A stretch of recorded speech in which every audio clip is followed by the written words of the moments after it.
Good afternoon. It's Wednesday, the 16th of July, just after 1 o'clock. Welcome to UK Column News. I'm your host, Mike Robinson. My co-host in the studio today is Charles Mallett. Welcome to the programme, Charles. Thank you, Mike. And joining us via live link, we have researcher and activist Sandy Adams and journalist and peace campaigner Vanessa Beeley. Now, later in the programme, Vanessa is going to be talking about Tony Blair's connection to the Abraham Accords. Charles is going to be covering the situation in Darfur, which is a forgotten war mainly, and famine also, and also the ongoing drought situation here in the UK. And Sandy will be bringing us more on the devolution agenda and also the Royal Foundation. But we're going to begin today with the month of July, because July is an auspicious month for the Intelligence and Security Committee of the British Parliament. July is the month that they release their most important reports, and by important I mean propagandist. The Intelligence and Security Committee says it oversees the policies, expenditure, administration and operations of MI5, MI6, GCHQ, Defence Intelligence, the National Cyber Force, the Joint Intelligence Organisation, the National Security Secretariat, and Homeland Security Group. That's quite a security and intelligence infrastructure there, Charles. It absolutely is. Isn't it? Right. Anyway, why is July important? Well, if we put this on screen, July 2020, they released their report entitled Russia. In July 2023, it was China. And just a few days ago, it was Iran. Now, to get an idea of the standard of these reports, let's just remind ourselves of the Russia report.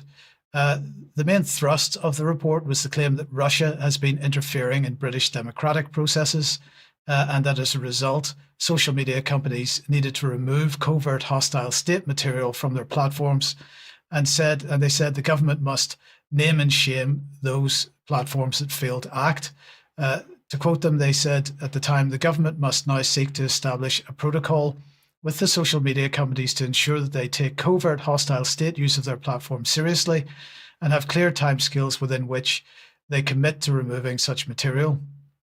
Now, Intelligence and Security Committee member Stuart Hosey said the committee found it astonishing that no one in government had sought beforehand to protect the referendum. That's the EU referendum that he was referring to, because Britain left the EU because of Russia, so the narrative goes. Now, the report itself went on to say, open source studies have pointed to the preponderance of pro-Brexit or anti-EU stories on RT and Sputnik, and the use of bots and trolls as evidence of Russian attempts to influence the process. It went on to say the written evidence provided to us, that's the committee, appeared to suggest that Her Majesty's government had not seen or sought evidence of successful interference in UK democratic processes or any activity that's had a material impact on an election, for example, influencing results. The report also said that GCHQ has also said that Russian intelligence service actors have orchestrated phishing attempts against government departments. To take one example, there were attempts against Redacted. That's the name was redacted, so we've no idea of knowing who it was actually against, but also against, they said, the Foreign and Commonwealth Office and the Defence Science and Technology Laboratory during the early stages of the investigation into the Salisbury attacks. They also claimed that the Scottish independence referendum was a Russian target, and they cited Ben Nimmo. And of course, Ben Nimmo, if we remember, was an agent of the Integrity Initiative, which was a program to run disinformation campaigns against Russia. And that wasn't the only integrity in the report, because the report went on to say, we're grateful to those outside the intelligence community, in particular, who did they name? Anne Applebaum, Edward Lucas. Well, now, Edward Lucas, of course, always denied involvement with the Integrity Initiative, but that was patently false. William Browder, Christopher Donnelly, who ran the thing, and Christopher Steele for volunteering their very substantially. So they were thanking these people all for volunteering their very substantial expertise on Russia, which they said provided them with an invaluable foundation for the classified evidence sessions. So this was absolutely plenty of Integrity Initiative. It wasn't an Intelligence Committee report. In fact, it was an Integrity Initiative report. So coming back to the Iran report, the newest report, Let's have a look and see what Lord Beamish, the current chair of the committee, had to say. He said, Iran poses a wide-ranging, persistent and unpredictable threat to the UK nationals and UK interests. Iran has a high appetite for risk when conducting offensive activity, and its intelligence services are ferociously well-resourced with significant areas of asymmetric strength. It supplements this with its use of proxy groups, including criminal networks, militant and terrorist organizations, and private cyber actors, to provide it with deniable means of attacking its adversaries with minimal risk of retaliation. We highlight in particular, he said, our concern that at the sharp increase in the physical threat posed to dissidents and other opponents of the regime who are in the UK, given Iran's willingness to use assassination as an instrument of state policy, the significant threat of Iranian espionage in support of potential future lethal activity, the importance of negotiating a form of de-escalation between Iran and the international community to deal with the Iranian nuclear threat, and the need to both raise the resilience bar and improve cybersecurity in the UK, and to raise the cost to Iran of launching cyber attacks on the UK so as to deter them from doing so. So my question then is this some grand conspiracy to take us to war? Well, in my opinion, the answer to that is yes and no. The committee claims that it sets its own agenda and work program, but to suggest that there's no steering by the intelligence agency is just not credible. And of course, they choose their experts very carefully. As they say, they take evidence from ministers, the heads of the intelligence and security agencies, senior officials, experts, and academics, as it considers necessary. So the evidence they receive is potentially highly biased. And so it's inevitable that this group of useful idiots will end up producing suitable propaganda, which then informs the media agenda, where other useful idiots unquestionably regurgitate the same propaganda. And here's a perfect example of what I mean. The Times claim that Iran poses a higher risk to our security than Russia. And if you see the highlighted quote there, it says the threat of assassination and other violence from Iran is now at the level posed by Russia, which is exactly the narrative straight out of the report itself, uncritically repeated. Charles, where do we start with this? They have a history of producing these reports, and we now have all three of the main targets of warfare that we've been hearing about for so long from the one organization. Yeah, well, I think that's it. I think predominantly it's the note of incredible familiarity that this is the tactic deployed and simply the name of the country is changed. But also it sets up two things. First of all, in terms of the going back to Russia, election interference, all the rest of it, it provides a smokescreen and covers or obscures the activities of the state, the British state, in terms of meddling in areas that, frankly, it shouldn't. And also, it is absolutely queuing up the possibility of a false flag and therefore turning this into what might be regarded as a self-fulfilling prophecy. So I think this, it harks back to sort of 2005-6 period where the line from the Minister of Defence was changed from dealing with matters overseas to keeping our streets safer, and that continued narrative. And you see exactly that this is the same thing happening now. So Vanessa, lots of integrity there, but the sort of MO doesn't change. They don't really have any new way of approaching these problems. No, absolutely not. And I would say one of the steering factors in this report is, of course, Israel and the Zionist movement lobby in the UK, which we know increasingly how powerful it is and how many sectors of British governance it's infiltrated from all directions. Quite extraordinary. I mean, they don't talk about the threat to British democracy from the state capture by Israel. And it's similar to before when they were raising alarms about Huawei interfering with mobile phone technology in the UK, but failing to point out the Israeli infiltration of cyber surveillance, etc., in the UK. It's extraordinary, really. And just to finish, Charles, they always do this with a straight face. How is that possible? I don't know. We can be but continually amazed. And but the regrettable truth is that this will be absolutely absorbed and taken as fact by people who read publications like The Times. And if you cast your mind back to late 2024, when, as if reading off exactly the same script, Mark Rowley, the Metropolitan Police Commissioner, and indeed Ken McCallum, chief of MI5, were from nowhere plucking out the state threat from Iran story, and it was never substantiated, and they were never asked where they had got that specific intelligence from. And of course, that there is no evidence of any being there, but it doesn't stop them from saying it. Indeed. Okay, well, Vanessa, let's move to Tony Blair then. Another British, well, not quite sure whether I should say any more about Tony Blair, but what have you got? Because you've discovered connections to the Abraham Accords.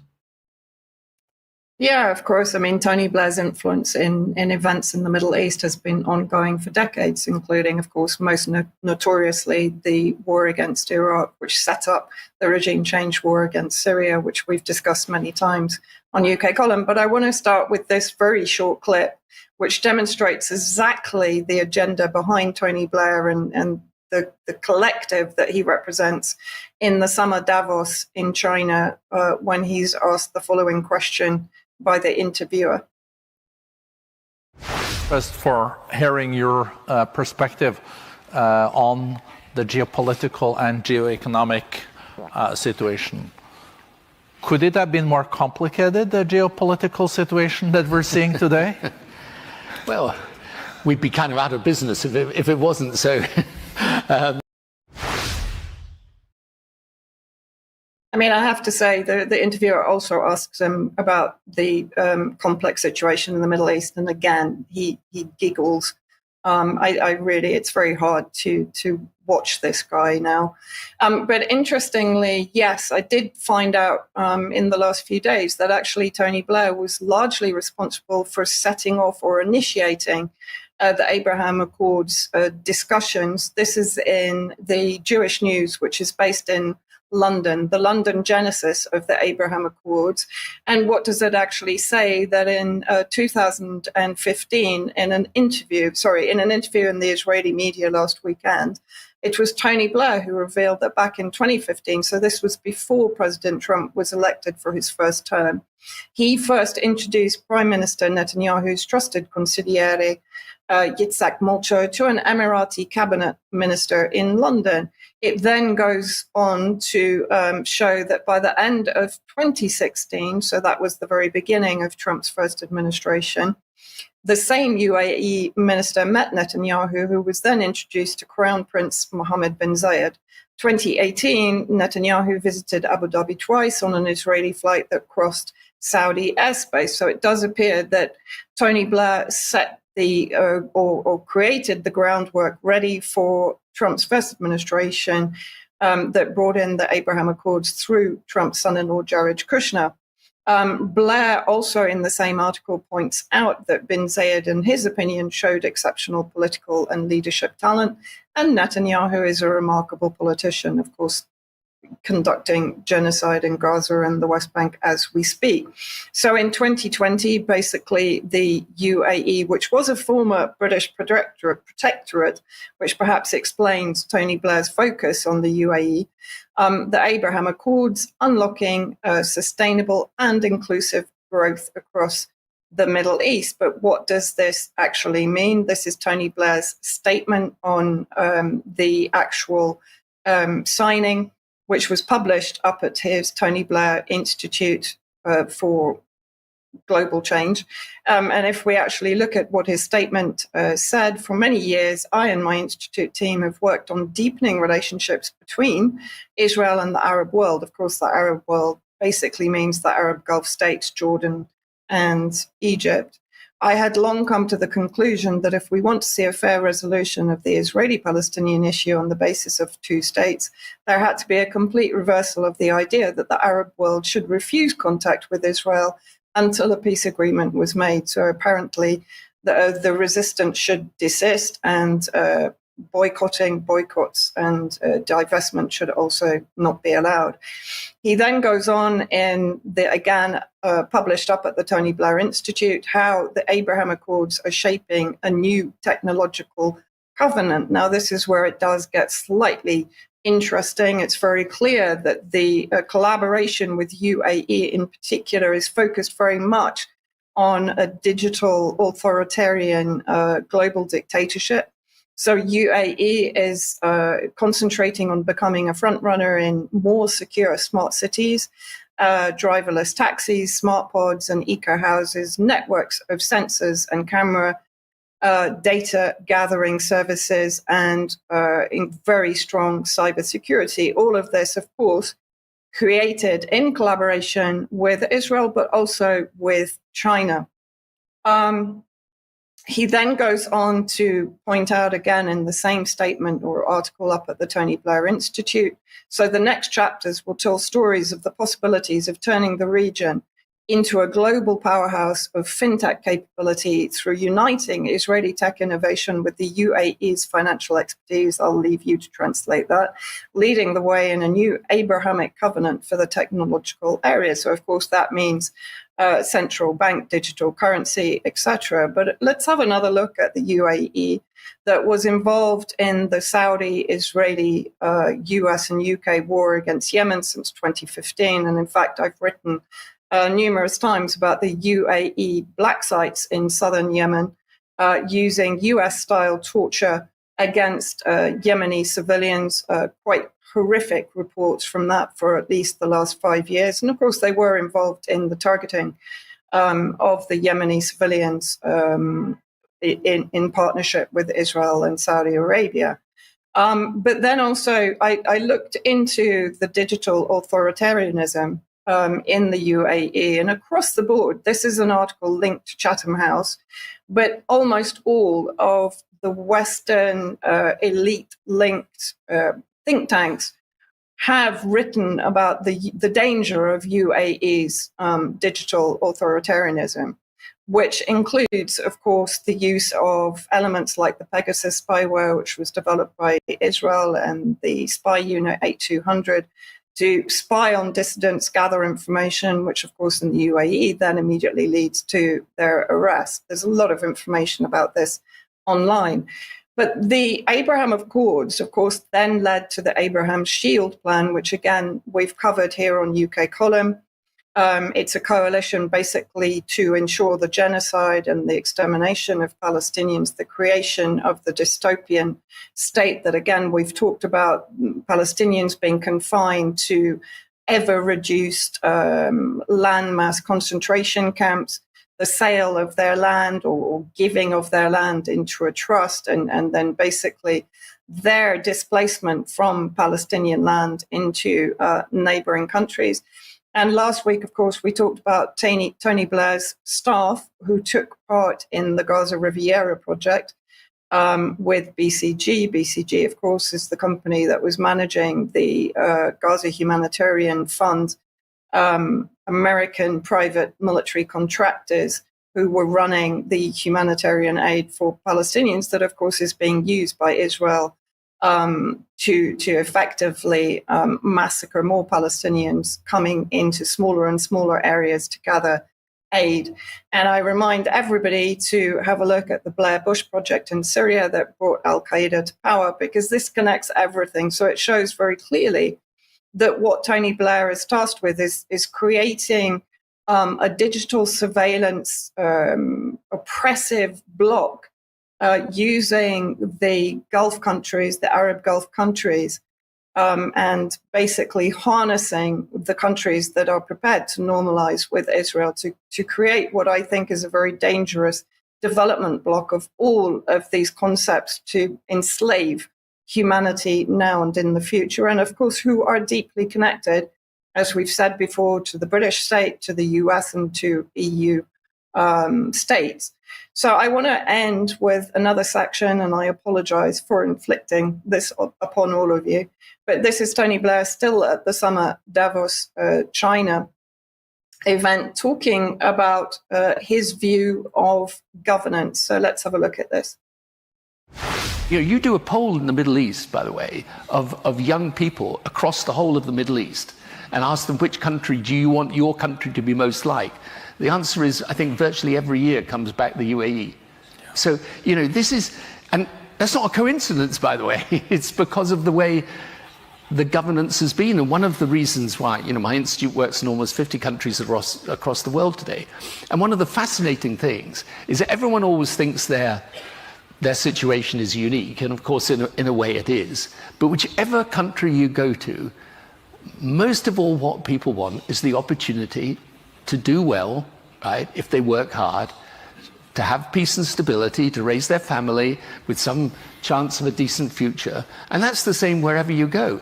And the key to it is good governance that is open-minded itself, that is effective in providing opportunity for people and is connected to the world. Do we have that kind of governance in the UK? I wonder. But it's also, I think, very interesting that the UAE is being set up as the flagship of this new digital totalitarianism. And the fact that the countries that are being targeted, which are effectively Iran, Syria, of course, that we know has already fallen into organized chaos, and Lebanon, or at least the Lebanese resistance, all have or had independent financial systems, independent from the World Bank, independent from Western influence and interference. We've talked about Hezbollah having the non-usury bank where people bring their gold, leave their gold for a period of time until they pay back the loan, and then they can collect their gold. Iran has independent banking. Syria had independent banking. Of course, now it's being sold by Tom Barrack, the economic hitman for Trump, into debt enslavement through the IMF, etc., and various monetary funds, just as Egypt and Jordan have been sold previously. So it's, for me, very interesting. And I think what it demonstrates very clearly is that the war is not only against the resistance in the West Asia region and in Iran, it is literally against all of us, because if Tony Blair is harnessing the Arab Gulf state to basically bring in this kind of digital tyranny, then it's certainly going to affect us. And Israel is already part of that complex and is already embedded in our own state structure. Vanessa, thank you very much for that. Any thoughts, Charles? I think it absolutely hits the nail on the head, Vanessa. You're quite right, and in a way, always a difficult person to talk about. He sort of seems to be everywhere, and people still seem to listen to him, which I think to anybody who's followed his career over the last 30 or 40 years could be and should be completely mystified by.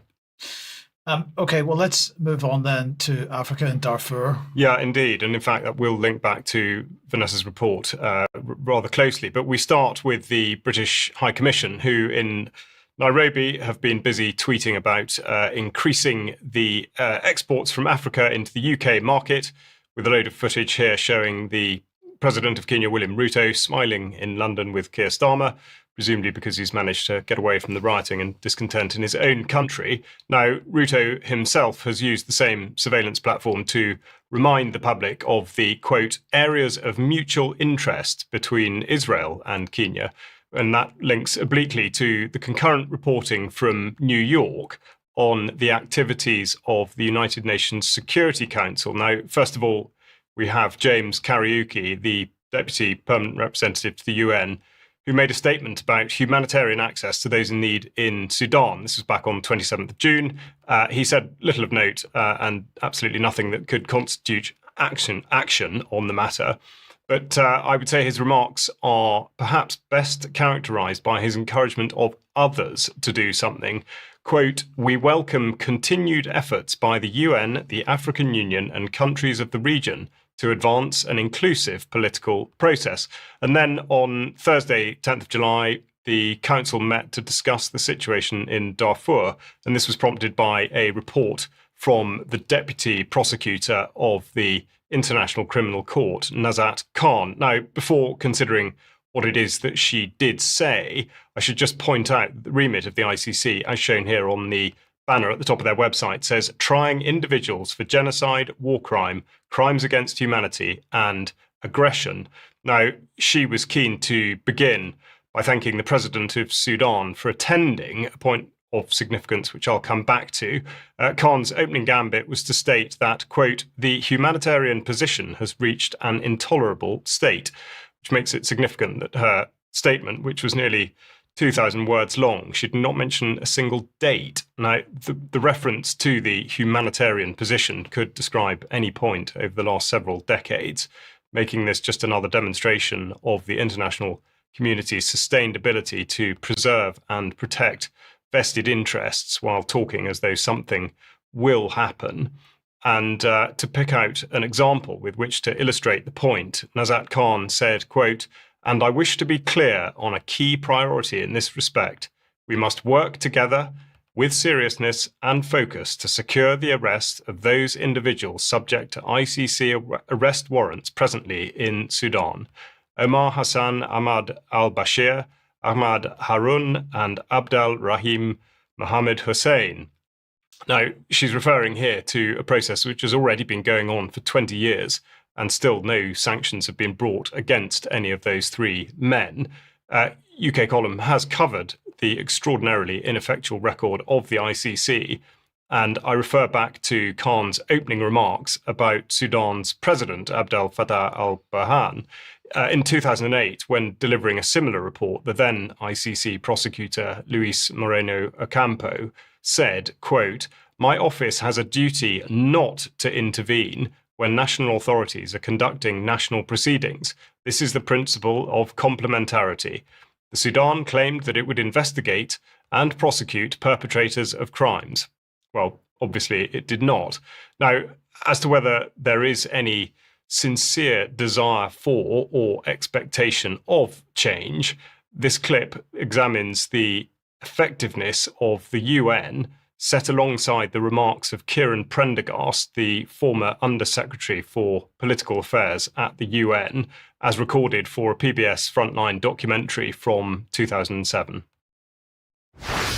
At the summit, world leaders toasted a final agreement that covered a great deal of ground. Within it was a section on the responsibility to protect. It was an endorsement of an emerging legal norm that gave the UN authority to intervene and, if necessary, even invade a country to protect the civilian population. It seemed to offer hope.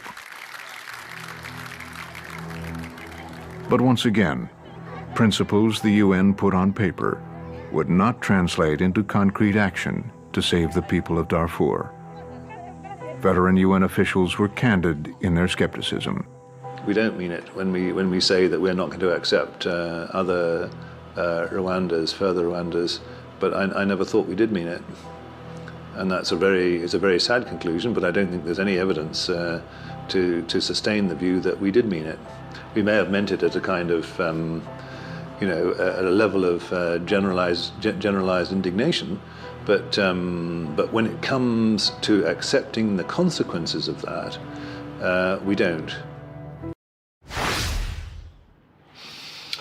Prendergast there, I think, telling you really everything you need to know. And of course, it should be pointed out that UNAMID, the UN mission to Darfur, was shut down in 2020, and there's none running there currently. Now, of course, given the very short memory that the public is permitted to have by the mainstream media and the various national and supranational governments of the world, it's no surprise to see follow-up statements such as that from Colin McIntyre, the in response to the ICC report. McIntyre said that he was, quote, "gravely concerned and that there are reasonable grounds to believe that war crimes and crimes against humanity may have been committed and indeed are continuing to be committed in Darfur." He even tried to turn the failed arrests of the three men as a warning to perpetrators who still believe themselves beyond the reach of international law, when of course it is quite the opposite. Now, as to why and how this situation is allowed to perpetuate, there is of course not enough time in this report to go into sufficient detail, but the activities of the government of the United Arab Emirates, as Vanessa has just been articulating, should be scrutinised to a much greater degree. And under the auspices of humanitarian aid from neighbouring Chad, UAE has been accused of supplying weapons to the Rapid Support Force, RSF, the latest incarnation of the Janjaweed militia, for the continued conflict in Darfur, as referenced by this Guardian article from April. Certainly, the UAE is the largest purchaser of Sudanese gold, as shown here by the OEC's statistics from 2023, making them the largest single contributor to the Sudanese economy and therefore have a huge amount of influence. The UAE has made no secret of its plan to control an enormous number of deep water ports all over the world via the state-controlled DP World. And as reported by UK Column, the UK itself is partnered by DP World via British international investment, most notably at the controversial port of Berbera in Somaliland. And moving on to this piece in the Cradle, which describes this as a covert empire across the Red Sea. It's certainly worth reading, and there'll be a link to it in the show notes. Now, the other factor deserving equal consideration, though it's most certainly not exclusive to the UAE, is the outsourcing of agriculture to Sudan. And here we have Grain, a non-profit, which has examined this, reckoning that UAE now controls more than 1 million hectares of Sudanese farmland during what is described as a famine in Sudan by the United Nations. And perhaps most critically, the UAE is seen as a key strategic partner in the alliance against Iran, most notably, as Vanessa's just been describing, via the Abraham Accords, and indeed her relationship with Israel. So, UAE rather than Vanessa. It is an enduring and complex picture, and one that strongly suggests that none of the actors involved have any interest in improving. Now, I don't know if we've got time to have a few thoughts from Vanessa on that situation, but perhaps particularly the role of UAE in Sudan's, degenerate state of affairs. Well, I mean, it's just horrific, but I think what is equally scary is the clear involvement. I mean, I haven't checked on the Tony Blair Institute of the connections to Sudan, but I'm sure they will be there because Tony Blair is clearly partnering with the UAE in this Israel-linked expansionist project. And of course, it's all related to water, largely for Israel in particular and UAE that don't have access to water resources at all. I think you're hitting the nail on the head there. Tony Blair, as we've mentioned many times in this program, is interested in the whole Sahel region, which is that whole region south of the Sahara Desert. So I think he's absolutely active in the area. If you like what the UK Column does, you would like to support us, the link to do that is on the front page of the UK Column website. Click on there and you'll find all the options. Thank you very much to everybody that is helping us out financially. If you can't do that, then please do share anything you see on the UK Column website that takes your fancy. Now let's have a look at this. Fact-checking the fact censors. This was Diane's discussion with Dr. Judith Brown. Went out at 1 p.m. yesterday. It's now available on demand on the website. Please do watch that if you haven't seen it. Judith knows what she's talking about, and it's another hugely interesting conversation. Tonight, Jerome will be asking the question, do we really have free will, with Todd Hyan. So that's at 7 p.m. in the usual live stream places, ukcolumn.org/live, and so on. And tomorrow at 1 p.m., Joy Warren is the guest. So, yeah, her third interview with the UK Column, talking about the massive concern around fluoridation of water by water companies and the effectively indiscriminate medication of the population by doing it. On demand, on location, UK Column on location. Saturday, the 18th of October, 2025 in New York. Tickets go on sale on the 20th of July. We're looking forward to it, Charles. Yeah, we are. We're very much looking forward to it. And there will be tickets available for both the in-person event and indeed the live stream from the 28th of July. So we'll be announcing speakers very soon. And this weekend, then, the Thetford Truth and Freedom Festival taking place in the Angel Hills in Swallow Lane in Larling. And Diane will be speaking at that. So get along to that if you possibly can.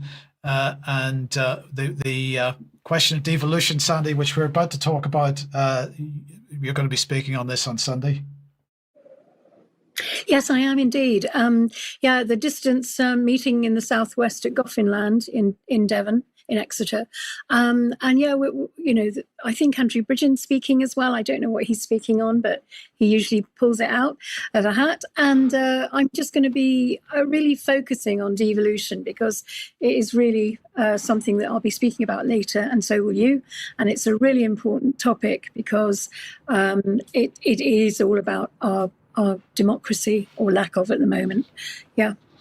Absolutely. Thank you, Sandy. And speaking of Andrew Bridgen, he will be speaking in the Seven Stars Hotel in Totnes on Friday, the 25th of July. Patrick Henningsen will be introducing that, and there'll be a Q&A afterwards. The details for all these events will be in the show notes, so have a look at the today's news programme on the UK Column website for more on these things. Now let's then come straight on to the question of devolution. And the fantastic news that Plymouth is going to hold a referendum tomorrow on the issue of whether or not to have a directly elected mayor. And as is typical for Plymouth, this is a very stupid thing to do, because no matter the outcome, there won't be a directly elected mayor. And this is because 3 weeks ago, the Starmer regime announced that metro mayors are the only way to go. So there will be no city mayors. So the outcome of this referendum makes no difference.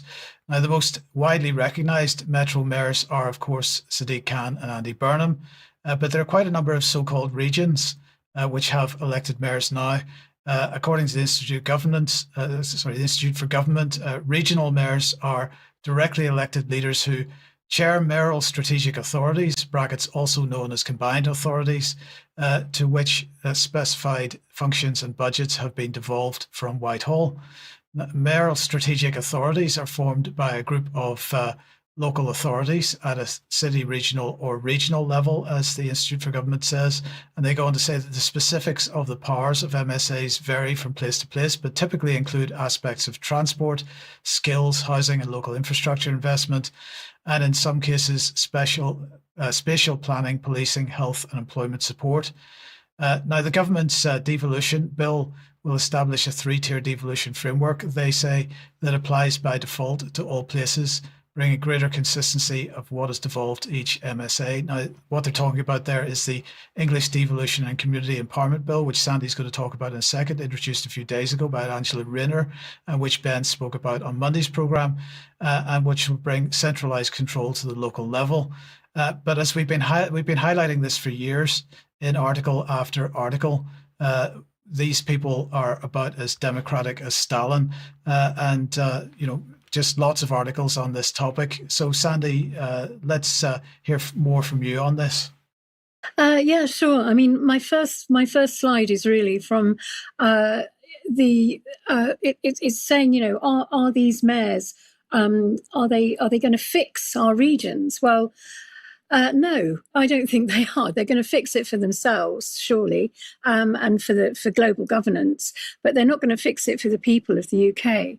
And the thing is that this is, this is a kind of problem reaction solution thing, because the regions, if you want to call them the regions, the UK has been hollowed out from inside out. The infrastructure's been decimated, and so they're flying in as the saviors, and it's the same thing. It's problem reaction solution, and really it's the remedy to bring in the full technocratic control agenda. And this isn't by anything, all of this is verifiable, because it all feeds into the 2030 Sustainable Development Goals run by obviously by the UN and the WEF. So do we really want, that kind of fascism, actually? And the thing is that what we have to remember is that this new bill that we've got coming in is really about. I'm just going to go. Actually, the next slide is about a short recent history of devolution. I'll just go into that first, because it's been a long-term plan, and I think people have to realise that this is really a long-term plan from 1988, I believe. And then, Tony Blair really tried to push it in the early 2000s, and it was voted out in 2004. And then in 2016, the biggest shift was the Communities and Cities and Communities Act that came in 2016, and that kind of laid the pathway really for what we're finding now with the devolution white paper is the next thing that came up. And then, of course, we've now got this Cities and Communities Empowerment Act. But the thing is that it is not going to empower the people. It's going to empower the agenda, and that's the problem. That's a problem because under this act, mayors gain really control over transport. We're talking about the smart city mayors or the metro mayors, whatever you want to call them. The shift, the power shift, is coming away from Westminster to these people that haven't really been elected by us, and they're being put in positions of ultimate power. They're being given the power over transport, housing and planning, net zero infrastructure, energy systems, economic development, skills and innovation, and police and crime commissioning and fire services in some cases. So this is really quite, I mean, it's really worrying, in as much as these mayors, their sole aim is to hit the net zero targets. So they don't really care what you think. They want to hit their net zero targets. And as we've seen with Andy Burnham in Manchester, he's completely changed the whole transport system there. And he's got all the electric buses and cycle lanes. And it is turning into a smart city in every single way. And what we need to realise is that also the system is changing from government policy. The biggest takeaway from this bill is that the system is changing from government policy to global framework, really. And so these global frameworks are all integrated with Agenda 2030 and the SDGs. And so we've just got to realise that everything is influenced. You've got local authorities under these global covenant of mayors, and the global covenant of mayors is part of the C40 cities plan, and the C40 cities plan is it's a leadership group of global network of about 100 major cities committed to addressing climate change and advancing the goals of the UN Agenda 2030 and the Paris Agreement. It was founded in 2005, so it's come from quite a way back, and it brings together both mayors and city leaders to collaborate on cutting urban carbon emissions and promoting sustainability and implementing net zero policies across transportation, energy, buildings and waste systems. It's heavily backed by the global institutions like the Bloomberg Philanthropies, World Bank, ICLEI, which is the International Committee for Local and Environmental Initiatives, that was brought in from Agenda 21 into every town council in the UK. And it works closely with the World Economic Forum and the UN bodies. The C40 Cities pledge is to implement policies that align with global climate targets, often pushing beyond national governments in ambition. You see, critics argue that it bypasses democratic accountability, and I think it does. It's really giving unelected global actors the influence over our policies and promotes a technocratic control under the guise of climate action. And so the climate thing is the biggest thing, because as we know, there are plans for climate lockdowns. We've got plans for, our cities are heavily surveilled. We've got geofencing in place. This could actually become a real worry.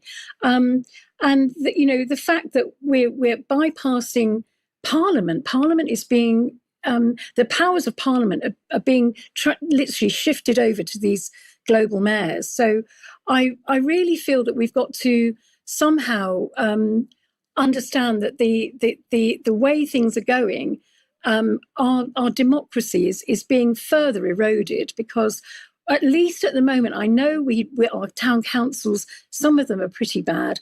Our Parliament is bad, but at least at the moment we can change things. Once these guys get in, we can't. We don't have any choice. They will just do what they want. And at the moment, with the C40 cities, I'm thinking about the farmers. You've got. Can I go back to the last slide, please? Which was you've got think tanks like the London University, and they're looking at food and how food could be sort of woven into devolution, and then. On the next slide, please, we've got the planetary diet that was put forward by the C40 cities. And really the planetary diet is about cutting out meat from your diet. And so they want to just control every aspect of our lives. And if we look at that, obviously Mike put this slide up. This is this is how devolution is progressing throughout the UK. Then mainly the devolved areas are up north. And what you'll find is in your local council, you might be, first of all, going unitary, which is you join up with another couple of councils. And then it goes into a combined authority, which is slightly bigger. And then after that, they want you to go regional. Now, I'm looking here at Tony Blair's regional federal map of what he wanted the federal map to look like by 2020. And he produced this in the early 2000s. So more and more, Tony Blair's idea of how we should be is playing out now. And that's what I'm seeing. And unfortunately, you know, the way things are going, we've got these mayors that they're using this as a way for bringing in global control, and we don't have a say at the moment, and we need to. So that's kind of it. Thank you, Sandy. Thank you. Charles, let's, sticking in the UK, move on to the question of drought. Yes, I mean, all these things are, of course, related, but we are now in a situation where we have more warm weather, more hosepipe bans, more finger pointing, and more climate alarmism. It must be summer, and the Environment Agency, which behaves as though it has assumed overall responsibility for all water within the United Kingdom, has announced another meeting of the National Drought Group. Their plan, it would appear, is to ask everyone to use less water, but their ability to either influence or monitor this is seriously compromised. Now, just like farmers and other businesses, water companies are theoretically limited by their abstraction license as to the amount of water they can take from natural supplies, and this is controlled by the Environment Agency. As we know, all water companies have an appalling and well-recognised track record of wasting water through leakage, something which is never properly addressed and results, as now, in farmers and members of the public being blamed for the imagined or predicted shortages. Now, the National Framework for Water Resources, published recently, makes many references to the forthcoming deficit and to all the various and competing demands on the water supply. What they most certainly do not do is make any suggestion that there should be a hierarchy of priorities when it comes to what they describe as an increasingly scarce resource. There are many references to the burgeoning thirst of data centres and artificial intelligence hubs, but a consistent failure to attach any figures to this requirement. The framework does suggest, somewhat hopefully, that data centres should look to other supplies of water beyond using public water supply, for example, using recycled water. I submitted a Freedom of Information request to the Department for Energy Security and Net Zero in order to establish the current and projected consumption of both water and electricity where AI and data centres were concerned. The reply was underwhelming, though predictable. They have no idea, as they do not keep records, and strangely, they do not use modelling to guess what will happen next.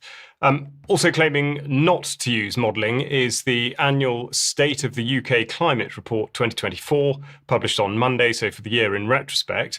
This is written by the Met Office and the Royal Meteorological Society, merely a lengthy reminder that, according to their very obviously manipulated statistics and records, that the country is getting warmer and drier and wetter, but not windier, though, which may present a problem for the storm-loving weather forecasters in the mainstream.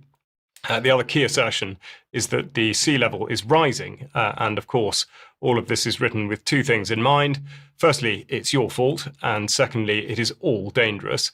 Now, though the report is explicit in stating that it should not be used to predict the future, that is precisely what Liz Bentley, the chief executive of the Royal Meteorological Society, has done in her interview about the report with the BBC, but no challenge was issued by the BBC when she did so.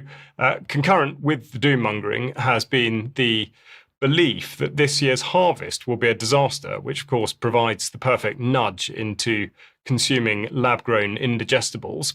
It's too early to give much of an indication, but Farmers Weekly suggests that the wheat harvest so far is actually better than expected. And on a related note, you may recall that back in April, UK Column reported on what appeared to be an ill-considered encouragement to farmers to withhold milling wheat in order to create a bread shortage, so that the public would be made aware that the government is not looking after farmers. Now, this initiative pushed by Ollie Harrison and Clive Bailey does not appear to have taken market forces into account. And the Agricultural and Horticultural Development Board was already predicting back then that there would be a 13% increase in wheat imports for this year. And that was as far back as March. Agri-Trade News, we've just seen on screen, suggesting that this strike made absolutely no difference, although there may have been some unintended and negative consequences for any farmers who were convinced to take this sort of action. So imagining that the government will ever have farmers' interests at heart is made to look like a fool's errand. And anyone listening who does produce food, please do go to the farming section on the UK Column website for inspiration in terms of establishing local markets. Finally, the bill which absolutely refuses to die.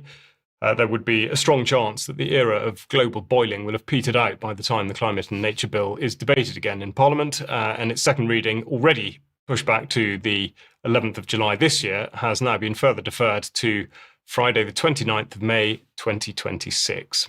That's a shame. Well, yes, I suppose it depends which way you look at it. Okay, back to Sandy then. And Sandy, tell us about the Royal Foundation. Well, it's really part of the Royal Foundation is a mixture of obviously William and Kate getting together, and he's kind of doing the conservation and the Earthshot thing, and she seems to have taken a very keen interest in early years development for children, and she set up the Royal Foundation Centre for Early Childhood, and I think I've got a video here of her and how she's what she's doing. So listen to this, and we'll go on from there. Earlier this year, we asked you 5 big questions about raising our under 5s. We wanted to hear what you think about the importance of the earliest years of our children's lives. More than 500,000 of you answered that call. So we've taken your input and combined it with even more public research to produce the UK's biggest ever study on the early years. This year has been a hugely challenging time for us all, and there hasn't been a more important moment to talk about families. Later on this week, we'll share 5 big insights that we've discovered, and I will take your questions. This is just the beginning, and I want to thank you for starting a conversation, because we're all on this journey together.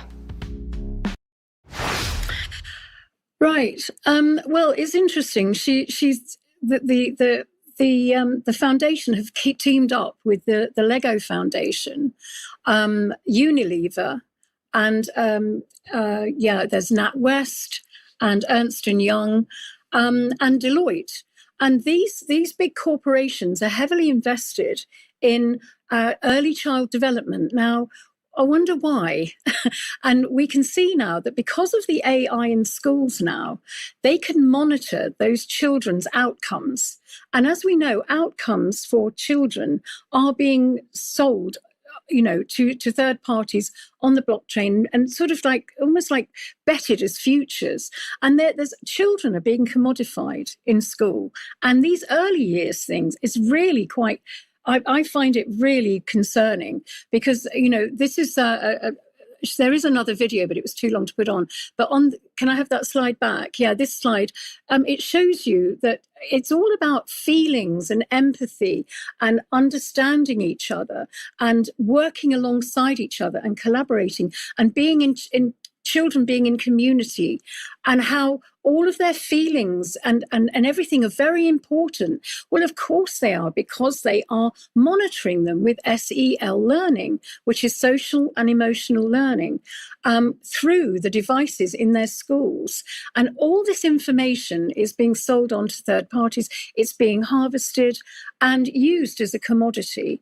And unfortunately, children, they're saying that, you know, the teachers are going along with this because they're saying, oh, well, isn't it great that the children are understanding their own feelings, their own emotions, their own empathy, the way they deal with their emotions. But all of that is being filtered to use, and it could be that they're using them because they're trying to work out which ones are neurodiverse, which ones aren't, because money can be made on children either way, whatever their cases are. So the Lego group I found quite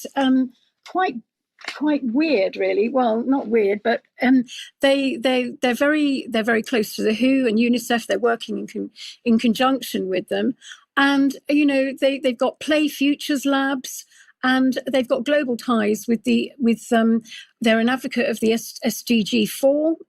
They're aligned with globalist reform initiatives, and they've on their website they've got policies, and it all aligns with the WEF and the whole agenda.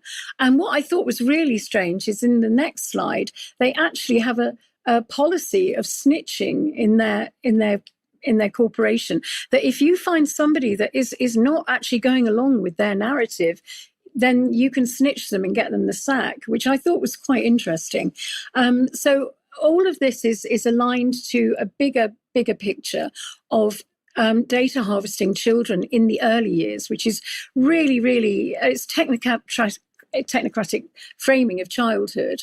The centre promotes the idea that early childhood, birth to age 5, is not just a family or community matter. So they're taking the responsibility from the families and the parents because it really is a national investment issue, they say. While supported by neuroscience, this language is also a gateway to literally sort of reading children's emotions and framing them into this kind of data set that they can use really for making money. So it mirrors a broader global strategy to frame human beings as assets to be optimized, really. Certainly with Sustainable Development 3. Now I've got an SEL learning video, so we can put that up and you can understand what SEL learning is. There's a lot of talk these days about SEL, social emotional learning. But what exactly is it?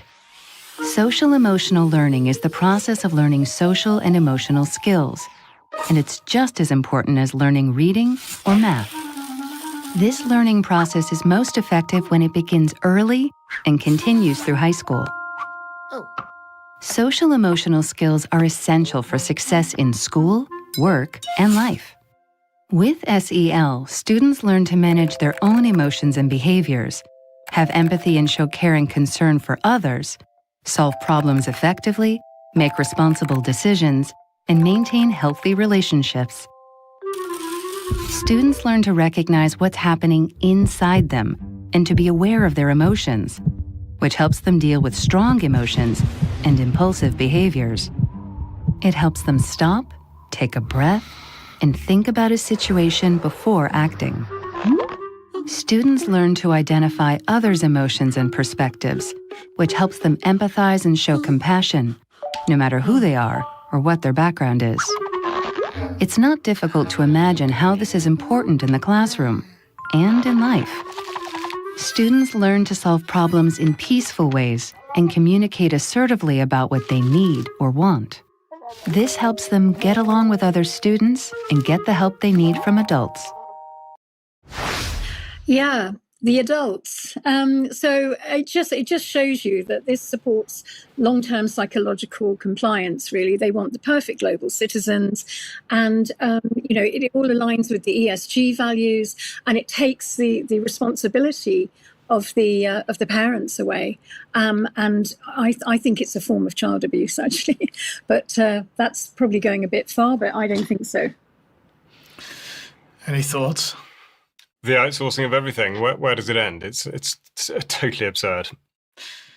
We have a final video clip. Charles, why don't you introduce it? We do. We've taken a bit of a battering from the climate change narrative today. So to lighten the mood, we're going to cast our eye back to a Fast Show sketch from, I think, 2011, where they imagined the weather forecast in foreign in the days when you could still laugh about stuff.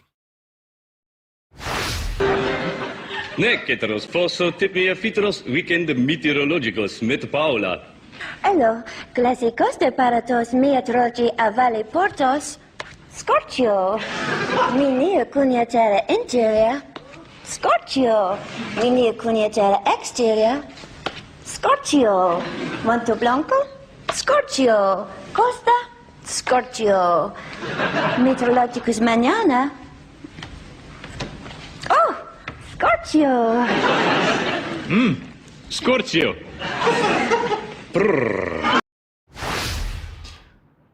There we go. Seems they knew what was coming. Sadly, they haven't looked out the window here, so we're not quite so scorchio today. Not today. But anyway, we've got to leave it there for today. Thank you very much, Sandy and Vanessa, for joining us, and Charles, of course, and everybody that's watched. If you're a UK Column member, stick around on the live stream, and we will be back for some UK Column News Extra in a few minutes' time. Otherwise, don't forget Jerem tonight, the interview tomorrow, and we'll be back 1 p.m. as usual on Friday. See you then. Bye-bye. Bye-bye.